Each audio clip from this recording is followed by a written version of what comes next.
So a few years back, I reviewed the first two Species movies. I'd picked up like the box set and DVD box set, all four movies for £1 in a charity shop. And the first film was always a bit of a guilty pleasure for me. I kind of wanted to check out the second again. I'd remembered it being bad, and I was right, it wasn't great. Species 3 and 4, obviously straight to DVD fare. It's never a good sign, to be honest. But I couldn't bring myself to watch them back when I'd done Species 1 and 2. But I've always had that gnawing kind of, I need the need to complete a set. It stars Robert Knepper from Prison Break. This is directed by Brad Turner, who I believe he worked on Prison Break. I think he maybe even created the show. I don't know. I was never that big on Prison Break, but so definitely ties there. You can see the link between the two. Why Robert Knepper is in both, but Robert Knepper's probably the best thing about this. It's not saying much. The story isn't so bad when you consider that. Okay, this is like an eighth of the budget that the previous two films had. So right there, you're dealing with some issues. You know, considering the first two movies never had the best special effects, to be honest.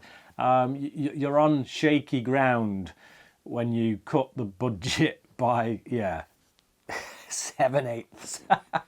I do think that because of those budgetary constraints, they do make some effort at trying to build a story, build some characters. And I think for the most part, they do succeed in coming up with a script that presents us with something that I feel is worth the watch, or would be worth the watch if it had a bit more money behind it. Natasha Henstridge from the first two movies comes back for a very brief cameo, mostly as a corpse. Mostly as a corpse is her screen time in this. But like, I'm pretty sure that was probably some kind of contractual thing. It had to be. She's back just to kind of pass the baton, so to speak.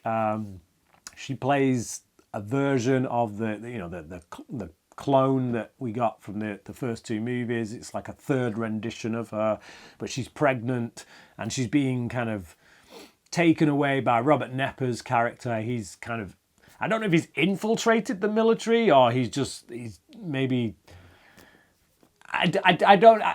It's a bit hazy as to what's going on, to be honest, throughout parts of this film. I don't know if he's a military man who is involved in that project and then abducts her and then changes his identity, or whether he never was a military man but he's kind of infiltrated this convoy and then kind of stolen her, or what. It's never quite clear. But either way, he's part of this military kind of convoy at the beginning. He steals this clone, or he's trying to, but it all goes wrong and he ends up taking the baby instead and raising this baby over the next few days or weeks, possibly months. I don't know. It's hard to tell. Passage of time as well is a bit shaky in this.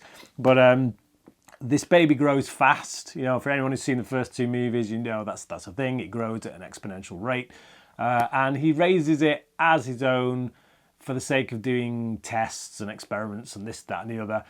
So again, it's that whole thing about scientists getting up to things they shouldn't be getting up to and having it kind of backfire, and life is filled with regrets. In that whole process, he ropes in a student who is doing things that seem way, way, way far and above what I feel a student at this level should be doing. He's building like nuclear reactors and things like that. Nuclear fusion reactors or something. This kid, played by Dunne, who actually isn't that bad in here. He has quite a relaxed kind of acting ability, presence, shall I say. I saw him in Cruel Intentions too. Another direct-to-DVD thing. Again, a film that he wasn't bad in. It's just that, unfortunately, it's the film he was in as opposed to the film being bad because he's in it.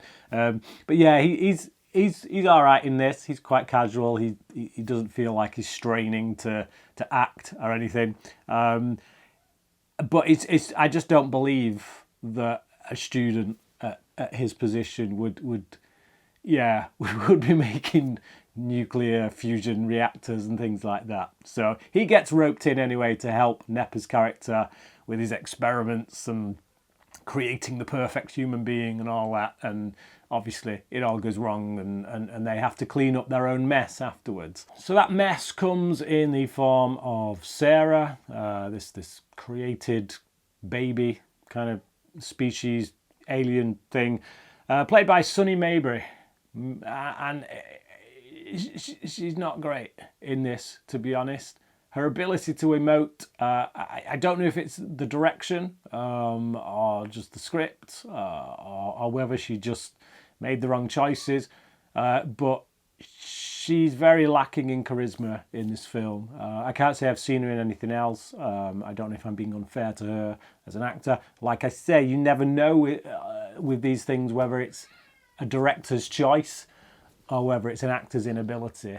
But all I know is I'm not getting a right lot from her throughout this film, and I feel like she was cast for her looks, but doesn't bring a right lot more than that to the table. There is a surprising amount of schlock in this, you know, for your gorehounds. I think they do a pretty good job. The turnaround for how many scenes there are with a schlocky kind of mess going on in it are pretty impressive. Again, like I say, given the budget, I think the fact that most of it is practical effects as well kind of works in its favour. Beyond that, there's not a right lot to say about this film. It's not very well directed. Knepper and Dunne give as good as they can, given what they've got to work with. The script isn't terrible. It's just not supported by the budget. So yeah, what you're left with is a straight-to-DVD sequel. And for anyone who's seen many straight-to-DVD sequels and has an idea in their head as to what that's going to look like, well, yeah, that's pretty much what you get. So, Species 3. Not a film I'll ever be watching again, but I'm glad I've been able to, as I say, almost complete the set. Species 3, what did you think about it? Have you seen it? Did you like it? If so, please explain why down in the comments section below. Thank you for watching this video, and until next time, cracking.